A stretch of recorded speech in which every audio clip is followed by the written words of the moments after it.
Другим темам мирнинские джиперы посвятили очередное путешествие юбилейному дню геолога. Полвека назад в Нюрбе базировались первые экспедиции по поиску кимберлитовых трубок, а сейчас в этом районе работает одно из крупных предприятий компании «Алроса» Нюрбинский ГОК. Каков будет путь автомобилистов и кто поддержал этот социальный проект, в сюжете далее. Для Федерации автомотоспорта Мирнинского района этот автопробег первый, для внедорожного клуба «Медведь» уже четвертый. Проект «Забытые уголки Якутии» отныне реализуют совместно. В этот раз автомобилисты побывают в Нюрбинском районе, откуда начиналась алмазная геология. Мы выдвигаемся по маршруту Мирный Накын, Чукар, село Марха, Жархан и Нюрба. Это где-то около 1500 километров. Дорога дальняя, и в пути может случиться всякое. Джиперы настроены оптимистично, но благословения батюшки просят перед каждой поездкой.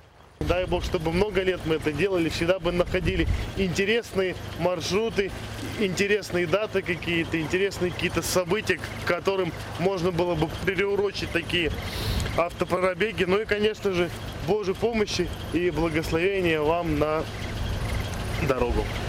Благое начинание поддержали и мирнинские казаки, найдя немало общего в работе обеих организаций. Их деятельность направлена на пропаганду здорового